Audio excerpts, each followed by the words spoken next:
Ada orang ini dohirnya seperti emas tapi dalamnya lumpur. Dalamnya lumpur.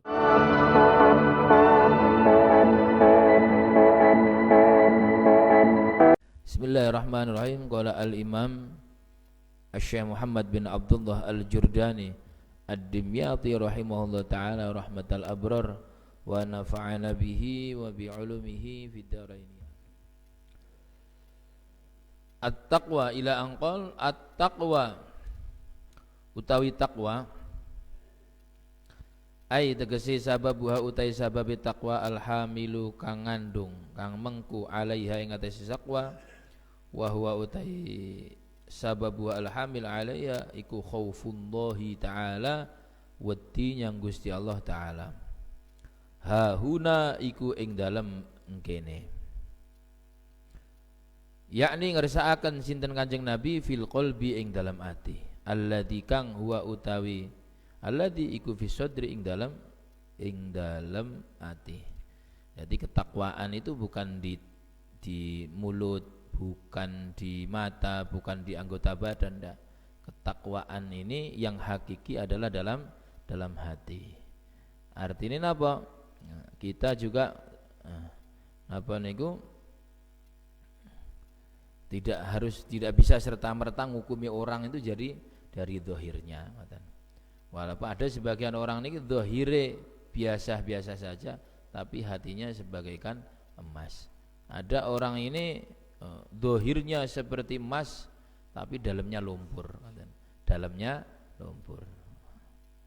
Kalau bisa nggih napa luarnya mutiara, dalamnya mutiara. Kalau tidak bisa lagi ya ndak apa-apa, luarnya lumpur tapi dalamnya mutiara. Tapi naudzubillah min dzalik, jangan sampai kita ini seperti luarnya mutiara tapi dalamnya lumpur. Itu macam-macamnya. Jadi urusan takwa niki, tapi tetap nggih kalau kita ngukumi seseorang, kalau misalkan ngukumi tindakan seseorang itu tetap harus sesuai dengan zahir, bukan sesuai dengan ketakwaan yang ada di dalam hati. Contohnya yang yang ada di Indonesia itu orang majdub nggih. Kita dihadapkan orang seperti kepada orang majdub. Itu bagaimana? Tetap hukumnya adalah hukum zahir, ngoten. Secara hukum kita ngukumi salah, ngoten. Ada wali, ada yang terkenal wali katanya tidak sholat. Tidak sholat itu apakah salah? Ya salah kan gitu. Misalkan kita kumpul sama orang jadab tidak sholat, kita ikut tidak sholat, ya keliru kan.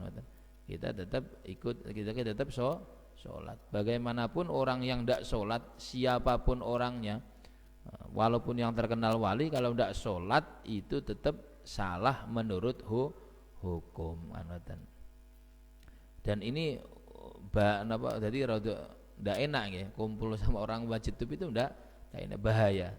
Khawatir ngukumnya kita ini secara zahir ini pakai egois, pakai hati, pakai ngeremehkan, ini kan bahaya. Tapi kalau ngeremehkan urusan hati lagi kan. Jadi ada orang yang syariat ngukumi orang majdub itu keras, tapi kerasnya pakai hukum, bukan pakai ego atau pakai dengki. Ada orang yang sama-sama keras, yang satunya pakai hukum karena Allah, yang satunya pakai dengki. Ada ekspresinya sama, nah ini bedanya kan ngoten. Ya makanya yang sampeyan niku ya seperti yang kita sampaikan, sinten Romo Yai Jauhari itu kan orang yang paling kukuh memegang hukum zahir. Jadi wali yang tidak sholat, wali yang majdub minggir nggih. Tidak dihukumi wali sama beliau, tapi beliau wali kan ngoten. Itu banyak. Bahkan yang kemarin wafat kata Syekh siapa nih? Niku ahli fikih teman. Jadi semua ada di Hadramaut ini.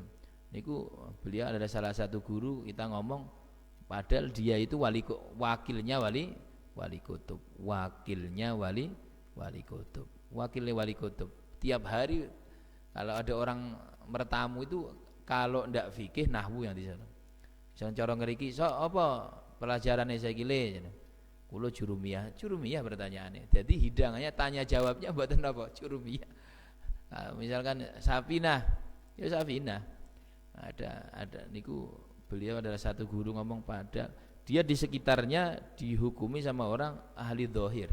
Wah iku fikih-fikih tok bendina.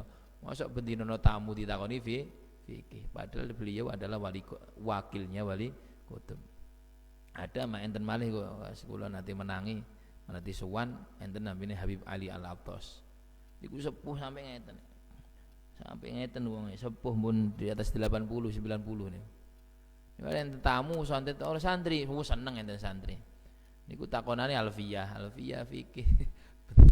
Kene Kang santri Indonesia ngapa iki kok ditakoni nahwu nadoman iki mundur-mundur. Itu tiap hari tamu suguhane napa selain wedang ambi jajan ngobrole ilmu fikih utawa ilmu nahwu. Dan seharusnya kita ngoten seperti napa niku selayaknya kita santri itu seperti itu. Artinya apa? Ukurannya ukuran zahir. Jangan biasa deket sama orang majdub. Dan kalau minta doa jangan minta sama doa sama orang majdub. Dan jangan bangga deket orang majdub karena bahaya nih. Bahaya nih. Kita keras yang bahaya nih, buatan keras yang bahaya nih, minta doa yang bahaya nih. Pokoknya bahaya nih. Karena orang majdub ini bimartabatil napa majnun. Berarti orang edan. Ya, kita kumpul wong edan dihukum. Ya, yes nyeleneh bahasane majdub nyeleneh. Nah, orang Indonesia ini paling seneng sama orang nyeleneh. Dijak foto ini bahaya. Dijak foto, dijak selfie.